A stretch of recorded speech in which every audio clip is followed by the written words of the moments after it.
ඈ උදේ 5ට දාපු බුකින් එකද? ඔව් උදේ 5ට දැම්මේ. උදේ 5ට නම් මම තමයි දැම්මේ. මම තමයි ගත්තෙත් ඒක. දැන් මචං වෙලාව පහ වෙලා. දැන් 3යි වෙලා හවස 3යි නේ. ඔව් අයින්න මම බඩ. වාවට ඉන්න.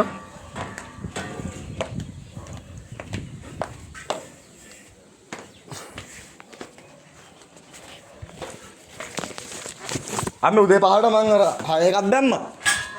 උදේ 5ට 6 රැත් දැම්මා. මේ ඩ්‍රයිවර් ඇවිල්ලා දැන් ඇවිල්ලා තියන්නේ මම. මොකද කරන්නේ?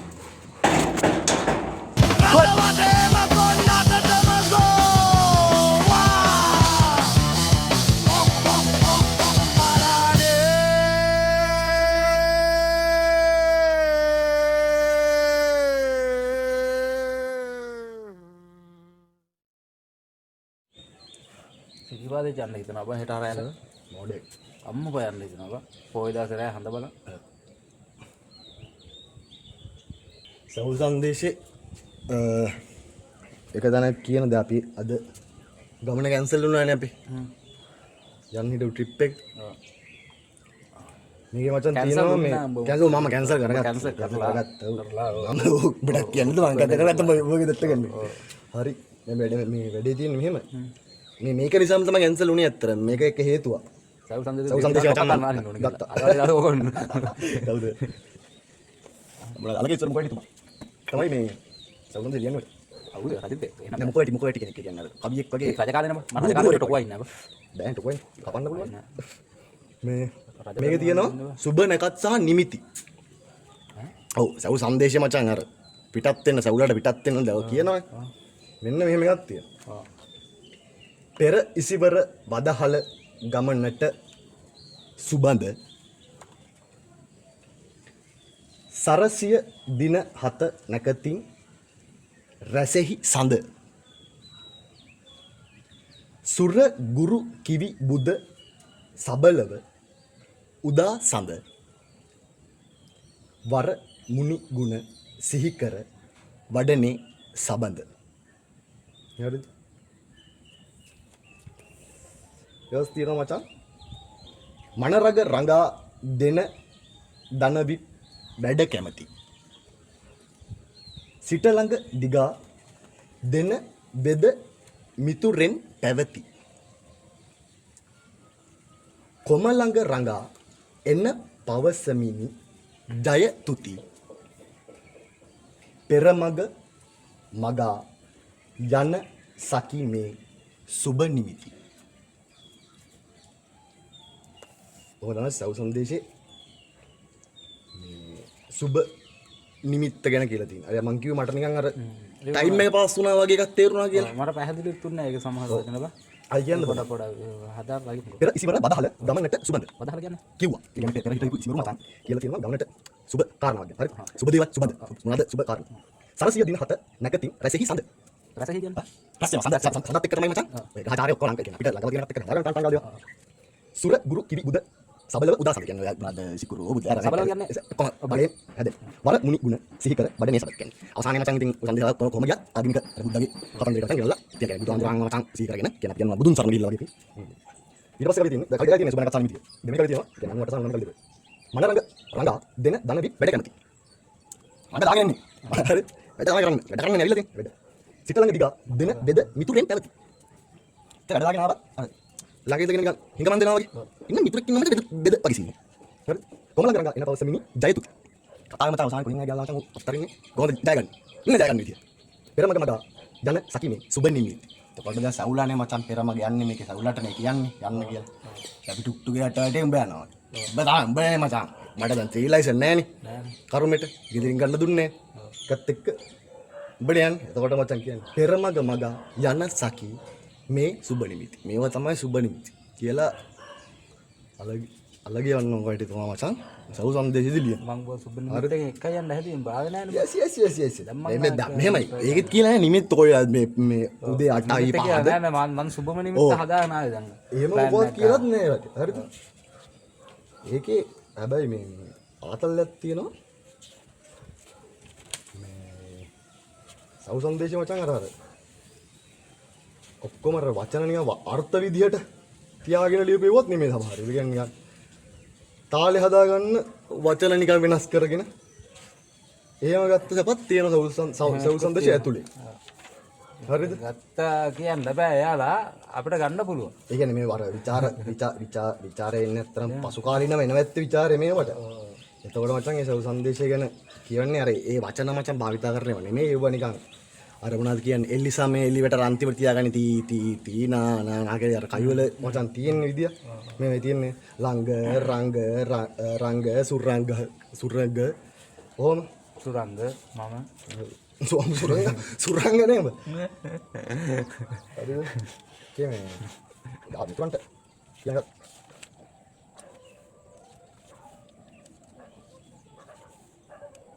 දකින්න ආමෙද මේ වචන අර වචන නෙමෙයි අකුරු වලින් ගහලා තියෙන්නේ හරිද මේ මෙතන ඉඳගෙන උඹට කතා කරන හේතුවක් තියෙනවා මේ දැන් අපේ ට්‍රිප් එකේ අපි නැවතිලා ඉන්න තැනනේ මේ කතා කරගන්න වෙනට අපි දැන් කෝට්ටේ ඇවිත් ඔක්කොම කියන්නේ අපි අර අපි ටාගට් කරපු තැන් ටික මචං ඇත්තට අපිට මිස් වෙලා තියෙනවා ජුබිලි කනුව මචං පොඩි හිස්ටොරිකල් ප්ලේස් එකක් එතකොට අර වෙහෙරකඩ විහාරය එහෙම පොඩ්ඩක් කියන්නේ ඇත්තටම මේ මිනිස්සු යවෙන්නේ නැති තැනක් එක අපිට යන්න තිබ්බ එකක් ඒ කියන්නේ අපේ ෂෙඩියුල් පොඩ්ඩක් එහාම වුණා අපිට අර බැද්ද ගන්න පාක් එකේ ගොඩක් ටයිම් එක ගියානේ බා මේක මචං මෙන්න මේක තමයි මුලින්ම සෙට් වෙන්නේ මට මේක විතර ට්‍රිප් එකේ තමයි අර සුබ නිමිත්ත ඊට පස්සේ තමයි තීරණය කරන්නේ මේ මම සුබ නිමිත්ත අරගෙන වෙන බලන් ඉන්නවා මේකේ තියෙන්නේ ළමග සබර කිනිහිර කිහිරි මානුග ආයි කියන්න ළමග සබර කිනිහිර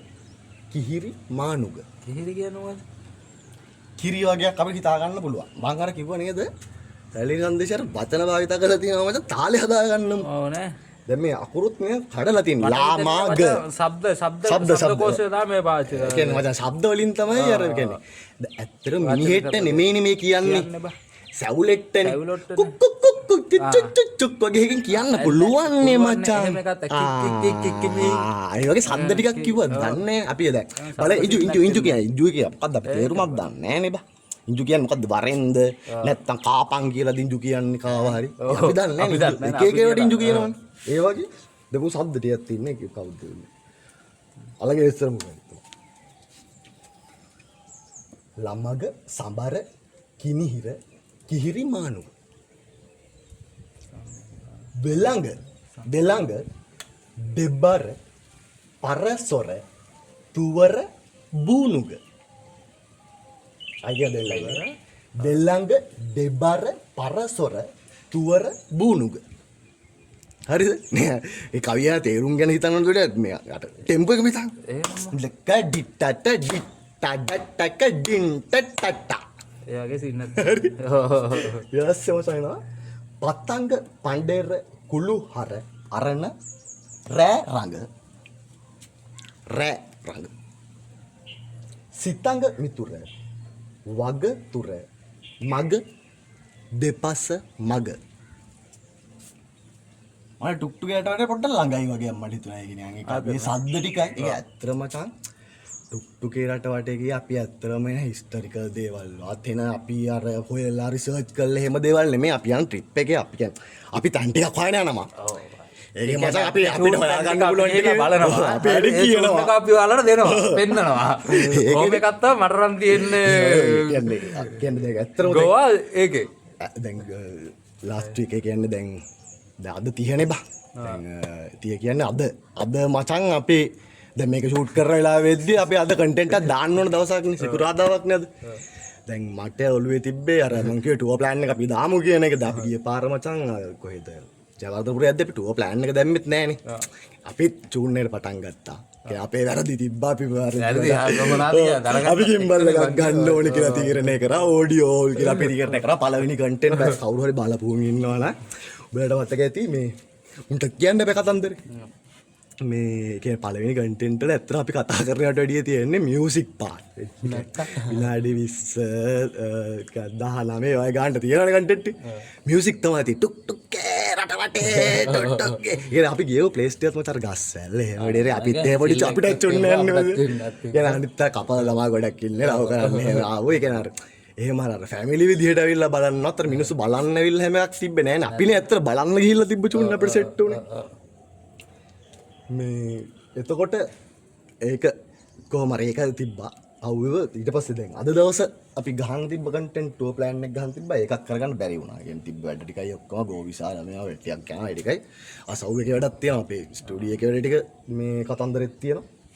ඒ වැඩ ඔක්කොමත් එක්ක අවසානයක වෙනකන් තියලා ෂූට් කරනකන් කියලා හිත හදාගත්තා. දැන් අද අපේ ඩිලේ එක වුණා. ඒක හැමදාම වෙන ඩිලේ එක තමයි ඉතින් අපේ දෙන්නගේ එක වෙන හැමදාම අපි දෙන්න පළවෙනි එකේ පටන් ගත්තේ තමයි අක්කා ඩිලේ කන්ටෙන්ට් එක බලවන්ට මතක ඇති මචං ඒක හොඳට ඔය කියන්නේ පළවෙනි කන්ටෙන්ට් එකම මේ අපිට පරක් වුණා කියලා පටන් ගත්තා මතකනේ මෙමරිස් එක අර විපක්ෂ ඔක්කොම ටික දාලා මේක තිබ්බා අර රැලි අපි දාලා දුකේ කොටේ එකක් යනවා මේ පිට කොට පැත්තට ජවන්න පුරුදු මේ ඊට පස්සේ දැන් අද තියෙන කන්ටෙන්ට් එක අපි අත්තර ප්ලෑන් කරලා අපි කියන්න තිබුණේ. අපි ගිහලා පෙන්නන්නේ නේ. යන තැන අපි ඔය යන එක දාට. මේ කොහොම හරි අපේ කතාව තියෙන්නේ රටේ දැන් අපි කෝට්ටෙන් නැවතුනාට පස්සේ කෝට්ටේ රද්දානි කියන්නේ ඇත්තටම දැන් කොළඹ ගම්පහ බෙදෙන තැනනේ කැලණි ගඟ කිය. ගම්පහ දිස්ත්‍රික්කේ පටන් ගන්න කැලණි ගඟේ. එජ් එක. බෝඩරේ හැදෙන කැලණි ගඟේ. ගම්පහ එක ඉවර වෙනවා මචං මේ පැත්තෙන් අත්තන ගල්ල ඔය. ගම්පහ දිස්ත්‍රික්කය දාගන්න. කොළඹ දිස්ත්‍රික්කයෙන් කළුතර බෙදෙනවා කළුගඟ. එහා පැත්ත කළුතර දිස්ත්‍රික්ක. හරිද? එතකොට ඔව් වත්තලලා ඉන්නේ ඒක ගම්පහ විදියන්නේ නේ. ඔය පැත්ත ගම්පහන මන් දිස්ත්‍රික්ක. හරියට කල්ලි ගඟේ බෝඩරේ ඉන්න ගම්පහ ඒ දිස්ත්‍රික්ක බෙදාගන්න එහෙම ලංකාවේ ගොඩක් වැඩ අර ගංගා ද්‍රෝණි වලින් බෙදාගන්න. ලේසියිනේ ඒක මචං. ගඟ පැන්නගේ පාලම් පැන්නාම මේ දිස්ත්‍රික්ක. පාලම් වලින්. අපි අර ප්‍රාන්ත තියෙන මේකක් නෙමෙයිනේ අපි මේ රටක් විදියට. අම්පාර මහියංගන වගේ ඒකම රූට් එක අම්පාර මහියංගන ගංගන. ඒ ගඟ කහුවේ. ඇල් ගඟක් හරි මේ මහා මාර්ගයක් හරි තමයි ගොඩක් වෙලාවට මචං තියාගන්නේ. කොටස් දෙපැත්ත බෙදාගන්න. ඕක තියෙනවා සිතියේ මේ හරියට බැලුවොත් ඔව් ඒ ඡන්ද කොටස් නෙමෙයි ඒක දිස්ත්‍රික්ක බෙදාගත්තම වැඩේ කරන්නේ. බෙදාගත්ත විදිහ. ඔව්. මේ එතකොට කෝට්ටට පස්සේ අපිට මචං මේ සම්බන්ධතාවයක් හැදෙනවා කැලණියත් එක්ක. මේ ඔකේ ඇත්තට ඉතිහාස කතාවක් තියෙනවා මේ විජයබා කොල්ලේ කියලා ඔය කතාවක් තියෙනවා බහලා තියෙනවද? විජයබා කොල්ලේ කියලා පොතක් එහෙමත් තියෙනවා. ඔය අපේ විතරක් තිබුණා මම කියවලා නැහැ මම. මේ ඒක අසන්දරේ තියෙන්නේ මචං විජයබාහු රජුරුවන්ගේ ඔය මොකක් කර උටපටයක් වෙලාවේ. ඇවිල්ලා හැංගෙනවා මචං. ඒ කියන්නේ ඒ වෙලාවේ පාලනය කරන එක්කෙනා මචං ඇවිල්ලා හැංගෙනවා මේ ආක්‍රමණය කරන පුතාලාගෙන් මචං ඉතුරු වෙන එක කියන්නේ පාලනය කරන ඉන්න එක මචං හැංගෙනවා මෙහෙ. එතකොට යාව අල්ලගන්න කැලණිය. කැලණි පන්සලේ තමයි හැංගෙන්නේ. හරිද? ඒ කැලණි පන්සල මචං ලංකාවේ නිකන් මේ දේශපාලනිකවත් හරි නිකන් අමුතු තැනක්. ඒ කියන්නේ ඔය හිස්ටරිය යනවා මචං එක කාලවලට. මුලින්ම බුද්ධාගම කාලේ කියන්නේ අපේ බුදුහාමුදුරන්ගේ ඉතිහාසයෙන් අපිට සෙට් වෙනවනේ එන එක. ආගමික ඉතිහාසය අපි. එතකොට මණියක් හිතන රජුරු නිසා තමයි බුදුහාමුදුරු එන්නේ කියන්නේ. බුදු වෙලා 8 වෙනි අවුරුද්දේදී එනවා පුරපසළොස්වක පොය දවස කැලණියට. ඊට කලින් නාගදීපිට ඇවිල්ලා තියෙනවා අර මොකද චුල්ලෝදර මහෝදර සීන් එකට. ඒ වෙලාවේ කියන්නේ මහෝදර හරි කාගේ හරි මචං මාමා කෙනෙක් තමයි මණියක් හිතන රජුරුවේ. හරිද? එතකොට ඒ ආරාධනාවට තමයි බුදුහාමුදුරු මචං කැලණියට එන්නේ. ඒක බුදුහාමුදුරු කැලණි ගංගේ අර දිය පාසල ඉඳලා කෙනෙක් හරි ලස්සන සාහිත්‍ය ලියලා තියෙනවා මට ඒ වචන එන්නේ නැවත කියන්නේ. ඔය කොයි කාලේ ලියලා තිබ්බේ සිද්ධ ඔය මහාවංශය ඉන්නේ මචං. මහාවංශයේ අර මොකද්ද මහාවංශයේ කෑල්ලක් තියෙනවා පාලි වංශය හරි මොකක් හරි කරගන්නේ. ඔය බුද්ධ ඉතිහාසයයි ඒ ටිකත් එක්ක මහාවංශයේ ජොයින් වෙන කෑලි ටික මචං ලියලා තියෙන එක. මහාවංශෙම එක කොටසක්. පරිච්ඡේද සෙට්ටේ ලිව්වේ බා. ඔව් මෙහෙම දැන් මහාවංශෙ මේ මෑත තාම තියෙනවා මහාවංශෙ. ඔව් තාම තියෙනවා මහාවංශෙ තාම තියෙනවා. ඔයගෙන් තමයි අරගෙන අපේ දැන් මොකද ලිව්වේ අපරාධ. යුද ඉතිහාසය LTT යුද ඉතිහාසය ගැන එහෙම ඒකත් මචං මහාවංශෙ ලියලා තියෙනවා මේ වෙද්දි. ඒ කියන්නේ ඔය පාර්ලිමේන්තුවේ එකපාරක් කතාවක් ගියා. සරපොන්සේක මචං ඇවිල්ලා. සරපොන්සේකත් කැලණියනේ. අපි මාර්තලගේ මේ බෙල පේනක සම්බන්ධයෙන් කියන්නත් ඕනේ. මේ ඊට කලින් මේ කතාව කියන්නේ. සරපොන්සේක මචං ඇවිල්ලා පාර්ලිමේන්තුවේ කියනවා මහාවංශෙ මෙන්න මෙහෙම කලියලා තියෙනවා. මේක වැරදි. මේ මහාවංශයේ මේ දැන් කේතුර දැන් 2009 දැන් සරපොන්සේක 2014 ඒ වගේ කාලේ නෙවෙයි ඔන්න වගේ කාලේ. කියන්නේ Google කරලා බලලා හොයාගන්න පුළුවන් ඇති ඒක වීඩියෝ එක. කියනවා මේක වැරදි මහාවංශෙක දැන් එයා සරපොන්සේක කියන මචං හිටපු හමුදාපතිනේ. මෙයා කියනවා යුද්ධ ගැන මහාවංශෙ ලියලා තියෙන මේ පාට් එක. මේ වැරදි මේක. එතකොට ඉතිහාසයෙන් හදන් කොච්චර වැරදිම ඔය වගේ ඇද්ද උනේ මහාවංශෙ. අපි අර රෙෆරන්ස් ගන්න පුළුවන් පොතක් විදිහට කියන්නේ. නැත්තම් මහාවංශ කියන්නේ ආගමික එකකුත් නෙමෙයි. මහාවංශ කියන්නේ අපේ දේශීය ඉතිහාසය. ඒ දේශීය ඉතිහාසයේ දැන් මචං වෙන දේශපාලන පෙරලි. ඒ ටික ඔක්කොම එක්ක අපිට කියනවා නේද? වෙනවා නම් අපරාධ බං ඒක. ඔය ඒක තමයි. මම නම් කියන්නේ ඒක තමයි දැන්. ඒක හැම කාලෙම මේක එහෙම වෙන්නේ නැති නේද? යෝජනයක් ගන්න ඕනේ. හරිද? එහෙම ලියලා තියෙන මොකක්ද සිද්ධාර්ථ ඔය ඇත්තටම මේ reference එකේ තියෙන ඉන්නේ අපිට. කැලලක් නේ තියෙන්නේ. හරිද? ඒක පැත්තකින් බලමු. අර මෝඩ පැත්ත බොරුත් තියෙනවා සාහිත්‍යයක් තියෙනවා නේ. ඒකෙන් දැන් උක ඇත්තටම ලියන්නේ මේ හිතපංකෝ දැන් මේ වෙලාවේ ලියන්න පුළුවන් එකෙක්ට නෝක දෙනවා ඇත්තේ. මහාවංශ ලියද්ද මහාවංශ ලියන්න උඹට මට හරි කාට හරි දෙන්නේ නැහැ නේ. හොඳට ලියන්න පුළුවන් මචං ඒ රිසර්ච් පාර්ට් එක කරන්න පුළුවන්. රජතුමාට මේව කරන්න පුළුවන්. ලියවෙන්න එපයි බා. ඒ ටික ඔක්කොමත් එක්කනේ තියෙන්නේ. හරිද? එතකොට මොනවාද මහාවංශ ඉතින් ඔහොම ටිකක් තියෙනවා. හැබැයි මහාවංශිත් අර කෙසේ හෝ වේවා මහාවංශයේ වගේ එකක් තිබ්බ නිසා තමයි අපි දැන් මේ රෙෆරන්ස් ටික හරි කියන්නේ. ඒ පාලි වංශයේ තියෙන කැලේට තමයි මම කියන්නේ. ඔය දැන් මම කැලණිය ගැන කියන්නේ අපේ දැන් ට්‍රිප් එක හදද්දි හොයපු ඒවා මට හුවෙච්ච ටික. නෑ නෑ මට තේරුණා උඹව. හැබැයි මං කිව්වේ මොකක්ද දන්නවද? ඔව්. අපිට බං ඒක කී ඉන්නර මං ගොඩක් කවුන්ට සෙට් වෙලා තියෙන නිසා විදිහේ සෙට් යන්න. අපිටත් වෙලා තියෙන කියන්න තමයි මචං. මේ වෙලා තියෙන මම කියන්නේ ඒක මේ දේශපාලන පැත්තෙන් වෙච්ච කැලලක්. හරිද? ඒ නිසා තමයි ඒක අපිට සෙට් වෙන්නේ. නැත්තම් අපිට ඒක අස්සෙම ජීවත් වෙන්න මචං ලොලිපගේ හරි කරලා තිබ්බට පොත්තේ රිතත් ලියන්න කිව්වම සීමා ගන්නක මචං. කොහමද තව ඔයචෝ ගන්න විදියක් තිබ්බෙත් නැහැනේ බං ඒක. දැන් Google කරන්නද කියන්කෝ විකිපීඩියා කරන්නද ඒ කාලේ බෑනේ පොතේම තමයි ලියන්න ඕනේ මචං ඉතින්. පොතේ තියෙනවා. එතකොට මුලින් ඒ කියන්නේ කවුරු හරි කියන එක කියන කතාව නේද? රටවටේම කොන්නටටම ගෝ